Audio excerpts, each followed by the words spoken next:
കോടികളും സമ്പാദ്യം ഉണ്ടായിട്ടും ഒരു ഭാര്യ മാത്രമുള്ളെങ്കിൽ അംബാനി കോന്തന എന്ന് പറയാൻ പറ്റില്ല. നമ്മൾ മലയാളികൾ വളരെ വ്യത്യസ്തരാണെന്നുള്ളതിൻ്റെ ജീവിക്കുന്ന ഒരു ഉദാഹരണമാണ് മൈത്രേയൻ.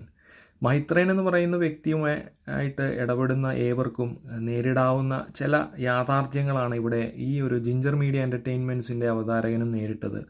താൻ പറഞ്ഞ കാര്യങ്ങൾ, താൻ മനസ്സിലാക്കിയ കാര്യങ്ങൾ അറിവിൻ്റെതായ പല തലങ്ങളിലേക്ക് നമ്മളെ എത്തിക്കും എന്നുള്ളത് ഒരു യാഥാർത്ഥ്യമായിരിക്കെ, ഇവിടെ യഥാർത്ഥത്തിൽ പറഞ്ഞ കാര്യങ്ങളുടെ അർത്ഥം ഒരുപക്ഷെ കാണുന്ന ആർക്കും തന്നെ അതിൻ്റെ ആഴത്തിൽ മനസ്സിലായി കാണത്തില്ല എന്നുള്ളതാണ് ഒരു യാഥാർത്ഥ്യം. കാരണം മൈത്രേയൻ എന്ന് പറയുന്ന വ്യക്തി കടന്നു വന്ന ജീവിത സാഹചര്യങ്ങളും വന്ന വഴികളിലുമൊക്കെ നേരിട്ടതായ പല അനുഭവങ്ങളും അതിലൊക്കെ ഉപരി തൻ്റെ ഉള്ളിൽ ഉടലെടുത്തതായ ചില ആശയങ്ങൾ, അല്ലെങ്കിൽ ജന്മം കൊണ്ടേ അല്ലെങ്കിൽ ജീവിത സാഹചര്യങ്ങളും തൻ്റെ ആഗ്രഹങ്ങൾക്കും മൊത്തമായിട്ടുള്ള ജീവിത ശൈലികൾ നമുക്ക് മുറുകെ പിടിക്കാനുള്ള സ്വാതന്ത്ര്യം ഏതൊരു വ്യക്തിക്കുമുണ്ട് എന്നുള്ളത് യാഥാർത്ഥ്യമാണ്. മറ്റൊരാൾക്ക് ബുദ്ധിമുട്ടുണ്ടാക്കാത്ത തരത്തിൽ, മറ്റൊരാളെ വേദനിപ്പിക്കാത്ത തരത്തിൽ നമുക്ക് നമ്മുടെ ആശയങ്ങളെ നമുക്ക് മറ്റുള്ളവരിലേക്ക് പകരാൻ സാധിക്കുമെങ്കിൽ അത് മുന്നോട്ട് പോട്ടെ.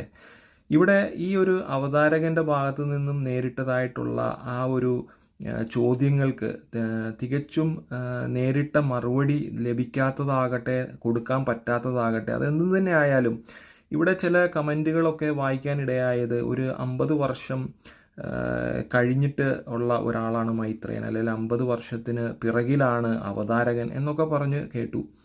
അതിൻ്റെ സത്യാവസ്ഥ വേറൊന്നുമല്ല. 50 വർഷം മുമ്പ് ഈ രണ്ട് കൂട്ടർക്കും ആകാൻ സാധിക്കും, അല്ലെ 50 വർഷം നേരത്തെ സഞ്ചരിച്ച ആളുകൾ എന്നൊക്കെ സംസാരിക്കാനും നമുക്ക് കഴിയും. പക്ഷെ ഇവിടെ യാഥാർത്ഥ്യം എന്തെന്ന് പറഞ്ഞാൽ, ജീവിതത്തിൽ നമ്മൾ കടന്നു വന്ന സാഹചര്യങ്ങൾ നമ്മളെ രൂപപ്പെടുത്തുമ്പോൾ, നമ്മുടെ ചിന്തകളെ രൂപപ്പെടുത്തുമ്പോൾ, നമ്മളുടെ സ്വഭാവങ്ങളെ രൂപപ്പെടുത്തുമ്പോൾ, ഇവിടെ മൈത്രേയനും ജീവിതത്തിൽ നേരിട്ടതായ പല അനുഭവങ്ങളുണ്ടാകാം. പുള്ളി കടന്നു വന്ന സാഹചര്യങ്ങൾ പലതായിരിക്കാം, അല്ലെങ്കിൽ ഉള്ളിലെ ആഗ്രഹങ്ങൾ തൃപ്തിപ്പെടുത്താൻ, അല്ലെങ്കിൽ മനുഷ്യൻ എവിടെയൊക്കെ ചെന്ന് എത്തുന്നു അവിടെയൊക്കെ നമ്മളുടെ ഇൻബോൺ ആയിട്ടുള്ള ചില കഴിവുകളുണ്ട്, ചില രീതികളുണ്ട്.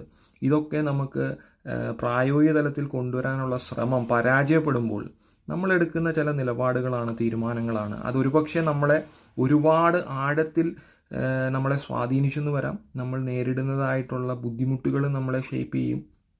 ഇതൊക്കെ ആണെങ്കിൽ പോലും ഇവിടെ രണ്ടു കൂട്ടരുടെ ഭാഗത്തു നിന്ന് ചിന്തിക്കുമ്പോഴും ചില യാഥാർത്ഥ്യങ്ങൾ നമുക്ക് മനസ്സിലാക്കാൻ സാധിക്കും. എന്ന് പറഞ്ഞാൽ, ജീവിതത്തിൻ്റെ ആ ഒരു അൺസർട്ടനിറ്റി, അല്ലെങ്കിൽ ജീവിതം എന്ന് പറയുന്ന ഒരു യാഥാർത്ഥ്യത്തിൻ്റെ ആ ഒരു സൗന്ദര്യം, അത് ഇരുപേർക്കും ലഭിച്ചിട്ടില്ല എന്നുള്ളത് ഒരു യാഥാർത്ഥ്യമാണ്. എന്നാൽ ലഭിച്ചുവെന്ന് ചിന്തിക്കുന്നതാണ്